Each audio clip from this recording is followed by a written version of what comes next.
Hello मेरे प्यारे बच्चों। आज का हमारा चैप्टर है सिंपल इंटरेस्ट यानी साधारण ब्याज को लेकर, और इसके सारे प्रश्नों को हम लोग अच्छे से करने वाले हैं। और इस सीरीज़ में मैंने आपके सभी टाइप्स को कवर किया है, तो आप इस सीरीज़ को बहुत अच्छे से देखिएगा और पहली क्लास के पहली वीडियो से आप इसको देखिएगा, तभी आपको सभी चैप्टर्स अच्छे से क्लियर होते चले जाएंगे, समझ में आपको आएंगे। सिंपल इंटरेस्ट चैप्टर जो है बहुत ही इंटरेस्टिंग चैप्टर है और इसके प्रश्नों में बच्चे बहुत ज़्यादा कंफ्यूज रहते हैं। चलिए इसको सॉल्व करते हैं और आप लोगों के डाउट्स को क्लियर करते हैं। समझते हैं पहले सिंपल इंटरेस्ट एक्चुअल में होता क्या है।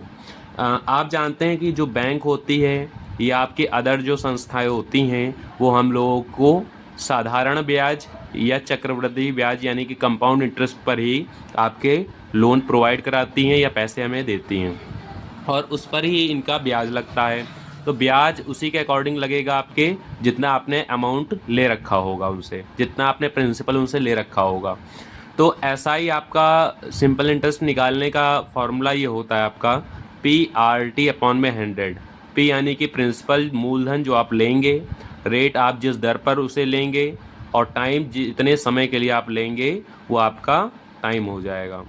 और जो आपको चुकाना होगा वो आपका अमाउंट होगा, यानी कि आपके साधारण ब्याज के साथ जुड़ा हुआ होगा।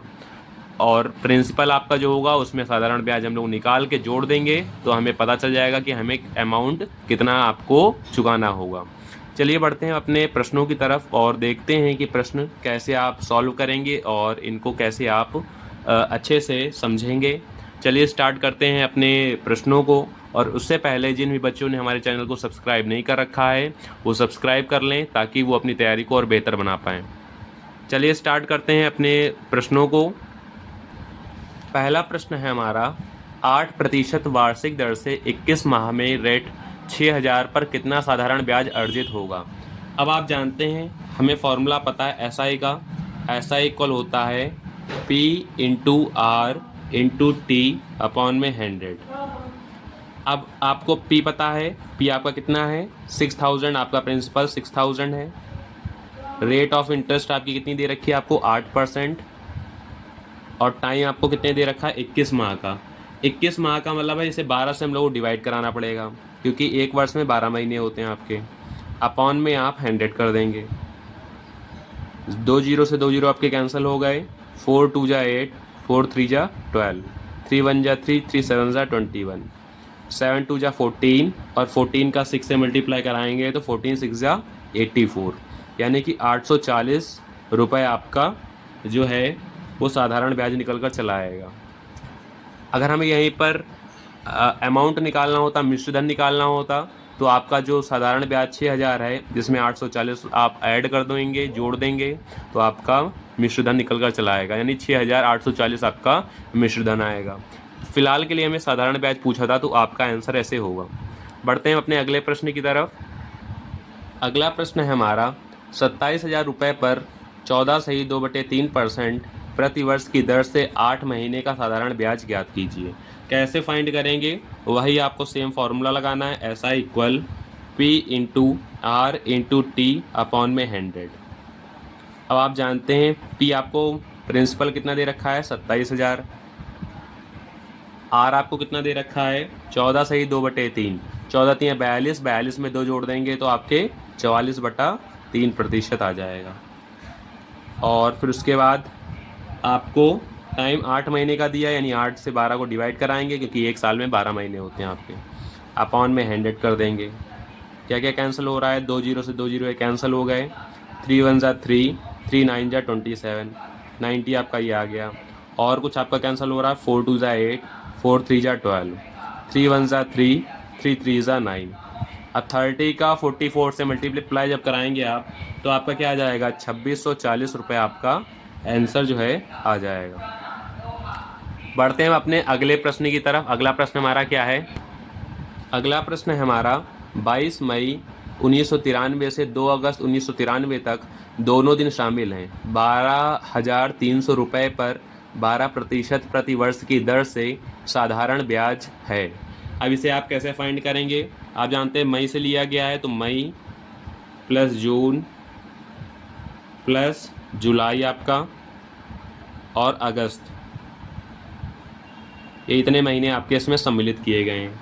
मई में अब आपके 10 ही दिन बचेंगे इधर, और जून में आपके फिर 30 दिन पूरे होंगे, जुलाई में आपके पूरे 31 दिन होंगे, और अगस्त में इधर 2 अगस्त है तो यानी 2 आपके इसमें होगा। अगर टोटल दिनों की बात करें तो 73 डेज़ आपके आ जाएंगे टोटल। SI निकालने का फॉर्मूला हमने आपको बताया था, SI इक्वल होता है P into R into T upon में 100, यानी आपका SI कितना निकल आएगा 12,300 गुणा 12 आप करेंगे। रेट ऑफ इंटरेस्ट आपकी इतनी है 12%। टाइम आपको कितना दे रखा है 73 डेज़ है। अब आप जानते हैं एक साल में 365 दिन होते हैं, तो 73 का आप 365 से डिवाइड कराएंगे, अपॉन में आपका क्या आ जाएगा 100 आएगा।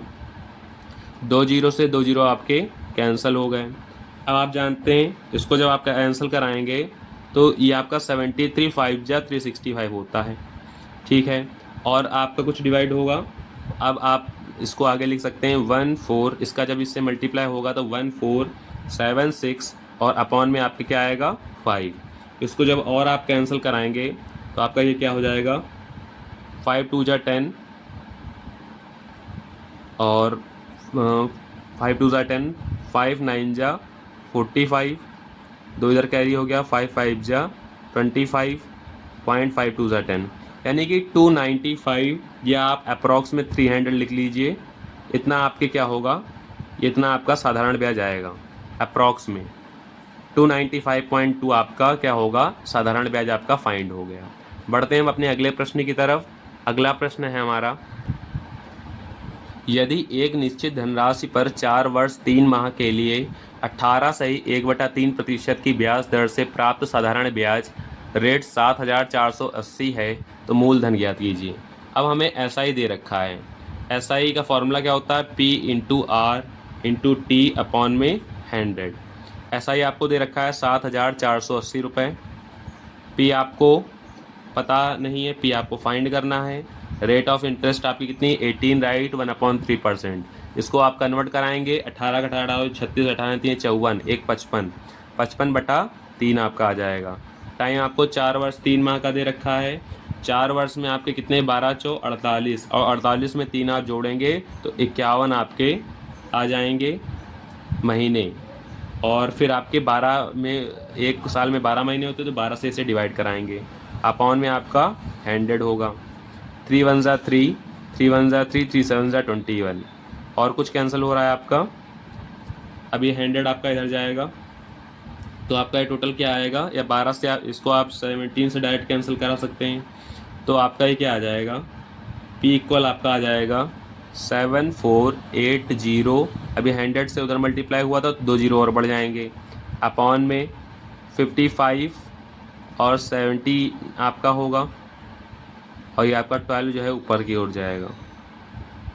अब ये कैंसिल होके आपका आंसर क्या आ जाएगा 9600 रुपये आपका टोटल जो है मूलधन निकल कर आएगा। बढ़ते हैं अपने अगले प्रश्न की तरफ। अगला प्रश्न है हमारा, किसी धनराशि पर 6 वर्षों में 15% वार्षिक दर से अर्जित साधारण ब्याज उसी धनराशि पर 18% वार्षिक दर से 9 वर्षों में अर्जित साधारण ब्याज से 1440 रुपये कम है। धनराशि कितनी है, कैसे फाइंड होगा, चलिए देखते हैं। आपके 15 छक्का 90% और 18 9 ये 162%, इतना है। इनके बीच में आपके कितना है कम है 1440 कम है, और अगर परसेंटेज के हिसाब से देखें तो ये आपका 72% कम है, यानी कि आपके 72% की जो वैल्यू है वो दे रखी है 1440। तो 1% की वैल्यू आपकी कितनी आ जाएगी 1440 बटे 72। 100% की वैल्यू आपकी कितनी आ जाएगी 1440 बटा 72 मल्टीप्लाई में 100। अब 72 2 ज़ा 144 होता है और 0 आपका लग जाएगा। 20 का 100 से मल्टीप्लाई कराएंगे तो आपका 2000 रुपये धनराशि निकल कर चली जाएगी। बढ़ते हैं अपने अगले प्रश्न की तरफ। उम्मीद है आपको प्रश्न सारे समझ में आ रहे होंगे। प्रश्न कहा गया है, एक व्यक्ति ने साधारण ब्याज पर कुछ धनराशि उधार ली, 3 वर्षों के बाद उसने ऋणदाता को 4/3 धनराशि वापस कर दी, ब्याज दर ज्ञात कीजिए। कैसे फाइंड होगा, 4/3 का मतलब हो गया ये आपका प्रिंसिपल है, ये आपका अमाउंट है। तो एस आई का फॉर्मूला आप जानते हैं, एस आई इक्वल होता है P into R into T upon में 100। अब एस आई आपको कितना दे रखा है, अमाउंट में जब हम प्रिंसिपल माइनस करते हैं तो हमारा एस आई आता है, 4 में 3 माइनस करेंगे तो 1 आपका एस आई आएगा, यानी 1 इक्वल पी की वैल्यू आपकी कितनी है, पी की वैल्यू हमें दे रखी है 3। आर रेट ऑफ इंटरेस्ट आपको कितना दे रखा है, रेट ऑफ इंटरेस्ट हमें निकालना है, और टाइम आपको कितना दे रखा है, टाइम आपको 3 वर्षों का दे रखा है, 3 वर्षों के बाद अपॉन में 100। अब ये 100 उधर आपके क्रॉस मल्टीप्लाई में जाएगा, यानी कि 100 अपॉन में 3 3 ज़ा 9, 9 से जब इसे डिवाइड कराएंगे तो आपका आ जाएगा 11, 9 ज़ा 99, 1 100, 11 राइट 1/9% आपका रेट ऑफ इंटरेस्ट निकल कर चला आएगा, यानी ब्याज की दर आपकी 11 राइट 1/9% आएगी। बढ़ते हैं हम अपने अगले प्रश्न की तरफ। अगला प्रश्न हमसे कहा गया है, रेट 8400 की एक राशि किसी निश्चित समय में 8.75% प्रति वर्ष साधारण ब्याज की दर से 11,046 हो जाती है। 9600 की राशि पर इसी दर के लिए साधारण ब्याज ज्ञात कीजिए। अब ऐसा ही हमारा कितना आएगा, इसमें 11,046 में से हम लोग कितना माइनस कर देंगे, 8400 रुपये, तो हमारा ऐसा ही 2646 रुपये निकल कर आएगा। अब ऐसा ही हमारा आ चुका है, आप जानते हैं 2646 रुपये निकलेगा किस पर, 8400 पर, और हमें फाइंड किस पर करना है, 9600 पर। अब कैंसिल कराएंगे इनको हम, 12 सतह 84, 12 8 96, 7 से और इसे कैंसिल कराएंगे, 7 एकम 7, 7 त्रिक 21, 7 चौ 28, 7 अठी 56, 378 का 8 से मल्टीप्लाई करा देंगे, 378 का 8 से मल्टीप्लाई, तो हमारा क्या आएगा, 8 8 64 के 4, 6 कैरी, 8 7 56, 56 में 6 जोड़ेंगे तो आपका 62, 62 के 2, 6 कैरी, 8 त्रिक 24, 24 में 6 जोड़ देंगे तो 30, 3024 रुपये आपका साधारण ब्याज निकल कर आएगा। यही आपका उत्तर हो जाएगा। बढ़ते हैं अपने अगले प्रश्न की तरफ। अगला प्रश्न है हमारा, 5.1 वर्ष के अंत में 4500 रुपये की राशि पर साधारण ब्याज 175 रुपये है। समान अवधि के लिए समान दर पर 9000 रुपये पर साधारण ब्याज क्या होगा। अब आप जानते हैं 175 रुपये आपका साधारण ब्याज है, कितने रुपए धनराशि पर, 4500 रुपये धनराशि पर, और निकालना कितने पर है, 9000 पर हमें निकालना है। अब आप जानते हैं 4500 दुना 9000 होता है, 175 का 2 से मल्टीप्लाई कराएंगे तो आपका 350 रुपये जो है आपका साधारण ब्याज निकल कर चला आएगा। उम्मीद है प्रश्न आपको समझ में आया होगा, बहुत आसान प्रश्न है आपका। बढ़ते हैं अपने अगले प्रश्न की तरफ। इसमें आपके समय को कोई आवश्यकता नहीं है, आपको साधारण ब्याज निकालना है, आप इस तरीके से इसको निकाल सकते हैं बहुत आसान तरीके से। प्रश्न कहा गया है, एक राशि साधारण ब्याज पर 7 वर्षों में 2 गुना हो जाती है, कितने वर्षों में यह राशि मूल राशि से 5 गुना हो जाएगी। देखिए कैसे सॉल्व करेंगे।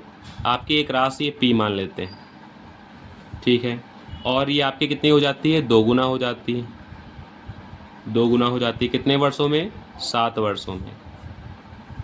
तो ये कितने आपके 5 गुना आपके कितने समय में हो जाएगी। तो ये आपके पी से आपके कितना ज़्यादा है, सिर्फ पी आपके पी से 2p की जाने के लिए सिर्फ पी आपको जाना होगा, और पी से 5p जाने के लिए आपको 4p तक और जाना होगा। यानी कि आपके जो p से 2p जाने के लिए 7 साल का समय लगता है, तो p से 5p के लिए जाने के लिए आपको 7 से मल्टीप्लाई करा देंगे, 7 चौ 28, 28 साल का आपके समय लगेगा। कितने वर्षों में पूछा था हमसे, तो 28 साल में आपके ये जो होगी राशि ये आपके 5 गुनी हो जाएगी। बढ़ते हैं अपने अगले प्रश्न की तरफ। हमारा अगला प्रश्न कहा गया है, साधारण ब्याज पर निवेशित कोई निश्चित धनराशि 12 वर्ष में 4 गुनी हो जाती है, समान दर पर यह राशि कितने वर्ष में स्वयं की 10 गुनी हो जाएगी। अब इस प्रश्न में बहुत ही इंटरेस्टिंग वही है, उसी टाइप का है कि पी आपका दे रखा है और ये आपकी कितने गुनी हो जाती है, 4 गुनी हो जाती है, यानी पी से आपके 4p हो जाता है। फिर उसी प्रकार से आपके कितने वर्षों में हो जाता है, 12 वर्षों में, ठीक है। अब आपके p से 4p जाने के लिए 12 वर्ष लग गए, और उन्होंने पूछा कि 10p यानी 10 गुना होने के लिए आपके कितना टाइम लगेगा। तो 12 वर्ष लगे, P से 4P 3P तक आपके चलना पड़ा इनको, और इसमें आपके 9P तक चलना पड़ा। अब आप जानते हैं कि 3P और यहाँ आपके 9P जब चलना पड़ा तो फिर ये इसमें आपके कितने वर्ष के लिए लगा समय, तो 3 से इसको डिवाइड कराएंगे, 3 4 ज़ा 12, यानी आपके 4 गुना समय लगा। तो इसी प्रकार से इसमें अगर 4 गुना P से 12 साल में आपके 4 गुना लगा, तो 9P में आप 4 से मल्टीप्लाई करा देंगे, यानी 9 चौक 36 साल आपके 10 गुना होने में समय लगेगा। बढ़ते हैं अपने अगले प्रश्न की तरफ। प्रश्न हमसे कहा गया है, एक व्यक्ति एक निश्चित धनराशि एक निश्चित साधारण ब्याज दर से 6 साल के लिए निवेश करता है। यदि ब्याज की दर 4% अधिक होती तो उसे 960 अधिक प्राप्त होते। धनराशि ज्ञात करें। अब कैसे फाइंड होगा, आप जानते हैं 960 रुपये अधिक मिलते हैं, ये लिख लेंगे। कितने साल के लिए, 6 साल के लिए, तो 6 चौक 24% आपके, और धनराशि हमेशा 100 में नापी जाती है, तो 24 चको 96 होता है। 40 का 100 से मल्टीप्लाई करा देंगे, 4000 रुपये आपकी धनराशि जो है वो आ जाएगी। प्रश्न जितना बड़ा देखने में लगता है उतना ही आपका आसान होता है उसका सल्यूशन। बढ़ते हैं अपने अगले प्रश्न की तरफ। प्रश्न हमसे कहा गया है, साधारण ब्याज की एक निश्चित दर पर एक धनराशि पर 3 वर्षों में प्राप्त मिश्रधन रेट 1630 और 4 वर्षों में मिश्रधन रेट 1708 है, वह धनराशि याद कीजिए। अब आप जानते हैं प्रिंसिपल पर आपका मूलधन मिश्रधन निकालेंगे, तो आप जानते हैं कितने सालों में 1630 हो गया है, 3 सालों में ये 1630 रुपये हो गया है आपका, और आपके ये 4 सालों में 1708 रुपये हो गया है। इनके बीच का डिफरेंस जो है 3 से 4 साल के लिए 1 साल का इनके बीच का डिफरेंस है, और कितना ये आपके ज़्यादा है, 78 ज़्यादा है। तो 78 का अगर 3 साल से मल्टीप्लाई कराएंगे तो आपका 234 आएगा। तो 78 3 साल से मल्टीप्लाई 234 आपका आया, यानी कि जो आपका 234 आया है ये मूलधन में जोड़ देंगे तो हमें पता चल जाएगा कितना ज़्यादा है। 1630 आपका था, इसमें मूलधन में हम जब जोड़ेंगे 234 तो हमारा क्या आएगा, हमें मूलधन निकालना है। मूलधन निकालने के लिए आप क्या करेंगे, 1630 ये आपका था, ये मिश्रधन था। अब ये 1630 में जब आप माइनस कर देंगे 234 तो आपका मूलधन निकल कर आएगा, यानी कि 1396 रुपये। आपका क्या आएगा, ये मूलधन निकल कर आपका आएगा। बढ़ते हैं अपने अगले प्रश्न की तरफ। प्रश्न हमें देखने में बहुत बड़ा लग रहा है लेकिन बहुत ही आसान इसका सलूशन है, जिसे हम लोग एलिगेशन मेथड से धुआं कर देंगे। इस प्रश्न को बहुत जल्दी सॉल्व कर देंगे। चलिए पढ़ते हैं प्रश्न को। 3500 रुपये की राशि को साधारण ब्याज पर 2 भागों में उधार दिया जाता है। एक भाग 7% की वार्षिक दर पर और दूसरा भाग 5% की वार्षिक दर पर। यदि कुल वार्षिक ब्याज 210 रुपये है तो 7% की दर पर उधार दी गई राशि क्या है। अब आप जानते हैं 7% थी पहले राशि, फिर 5% आपकी, और उसके बाद फिर आपकी ये 6% होगी।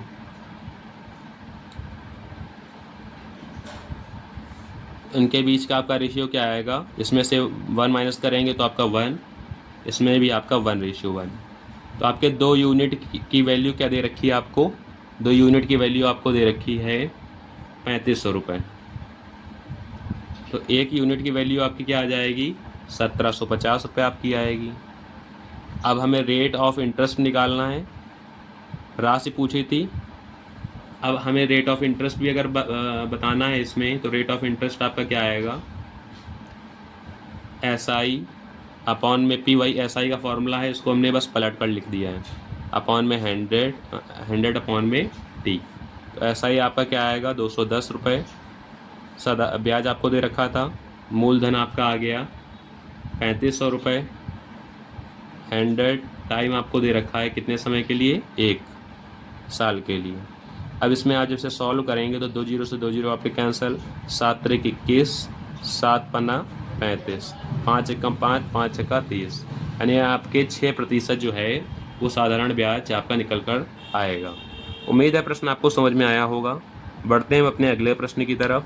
अगला प्रश्न हमारा क्या कहता है हमसे, अगला प्रश्न है, एक निश्चित राशि 3 वर्षों के लिए 4% प्रति वर्ष, अगले 4 वर्षों के लिए 8% प्रति वर्ष तथा 7 वर्षों के बाद 12% प्रति वर्ष की दर से उधार दी जाती है।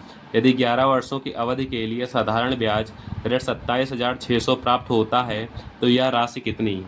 आप जानते हैं 11 वर्षों की बात हो रही है, तो 11 वर्षों को हम लोग टुकड़ों में तोड़ेंगे। पहले 3 वर्ष के लिए, फिर उसके बाद 4 वर्षों के लिए, फिर उसके बाद 4 वर्षों के लिए। ये टाइम आपको दे रखा है। रेट ऑफ इंटरेस्ट कितनी आपको दे रखी है? 4% शुरुआत के 3 वर्षों के लिए, फिर 4 वर्षों के लिए 8% और फिर 7 आपके जो होगा ये 12%। यहाँ आपके 7 वर्ष नहीं होगा, यहाँ आपके 4 वर्ष होगा। ये मिसप्रिंट है प्रश्न में, तो ये आपका रेट ऑफ इंटरेस्ट आएगा। अब इसमें आप देख सकते हैं इसका SI क्या निकल कर आएगा, मल्टीप्लाई कराएंगे 4 3 12%, 8 चौ 32%, 12 चौको 48%। इन सभी को जोड़ेंगे तो हमारा कितना आ जाएगा? 92% आएगा। कितना रेट ऑफ इंटरेस्ट? ये आपका साधारण ब्याज कितना था? 27,600 रुपये था। और कितने प्रतिशत के ऊपर? 92 मल्टीप्लाई 100। अब इसे जब आप कैंसिल कराएंगे तो आपका ये क्या आएगा? 92 1 जा 92, 92 3 जा 276 और 0 आपका आ जाएगा। यानी कि आपका 30,000 रुपये जो है वो राशि आपकी निकल कर चली आएगी। बढ़ते हैं अपने अगले प्रश्न की तरफ। प्रश्न आपका अच्छा था और आसान नहीं था, कहेंगे इसे, इस क्वेश्चन को आसान नहीं कहेंगे, बट या आपका इतना मुश्किल भी नहीं था। बढ़ते हैं अपने अगले प्रश्न की तरफ। ये हमारा आज का आखिरी प्रश्न और ये हमारा इंस्टॉलमेंट से रिलेटेड प्रश्न है। बहुत ही इंटरेस्टिंग प्रश्न है। चलिए बात करते हैं प्रश्न की तरफ। एक व्यक्ति बैंक से 10,000 की एक धनराशि साधारण ब्याज पर उधार देता है। 2 वर्ष के बाद वह 3,000 का भुगतान करता है, मतलब कि उसने EMI दी 3,000 की, और 5वें वर्ष के अंत में वह 2,500 का भुगतान करता है और 7 वर्ष के अंत में वह 6,720 का भुगतान करता है और अपना सारा बकाया समाप्त कर देता है। वार्षिक ब्याज दर ज्ञात कीजिए। हमें वार्षिक ब्याज दर निकालनी है। चलिए देखते हैं प्रश्न को। इसमें आपका P दे रखा है आपको, यानी कि आपका जो प्रिंसिपल है वो आपको 10,000 दे रखा है। अमाउंट आपका कितना दे रखा है? 12,220। सभी को जोड़ देंगे आपका अमाउंट आ जाएगा। ऐसा ही आपका कितना निकल कर आया? 2,220 रुपये। आप जानते हैं 2,220 रुपये जो है आपका आया है, ये आपका SI है, इक्वल 10,000 पर आप पहले निकालेंगे, पहले आपके 2 सालों के लिए अपॉन में 100, फिर 7,000 के लिए आप निकालेंगे पहले 3 सालों के लिए अपॉन में 100, फिर 4,500 के लिए आप निकालेंगे 2 सालों के लिए अपॉन में 100। इसे कैंसिल आउट कराएंगे जब आप, तो क्या आएगा आपका? 2 0 से 2 0 कैंसिल, आपके 2 0 से 2 0 कैंसिल, 2 0 से 2 0 कैंसिल, सब कैंसिल आउट हो के आपका ये आएगा 222 इक्वल, ये भी आपका 0 कैंसिल हो जाएगा, 222 equal 20R plus 21R plus 9R, यानी कि 50R टोटल होगा इक्वल 222 के। तो R आपके जब इसको डिवाइड कराएंगे 50 से तो आपका 4.44% रेट ऑफ इंटरेस्ट निकल कर चला आएगा। उम्मीद है आपको प्रश्न सारे समझ में आए होंगे, और अगर आपको क्लास अच्छी लगी हो तो please share, like and subscribe ज़रूर कर दीजिएगा। ये सब आपको पता है क्या करना है, और मिलते हैं आपसे अगली नेक्स्ट क्लास को लेकर। तब तक के लिए आप अपने प्रश्नों को अच्छे से लगाइए और अपने प्रश्नों की प्रैक्टिस अवश्य करिएगा। ये क्लास देखने के बाद आपको सारे कॉन्सेप्ट क्लियर हो जाएंगे और उसके बाद आपको क्या करना है, आपको अपनी क्लास पर बहुत ज़्यादा अच्छे से फोकस करना है।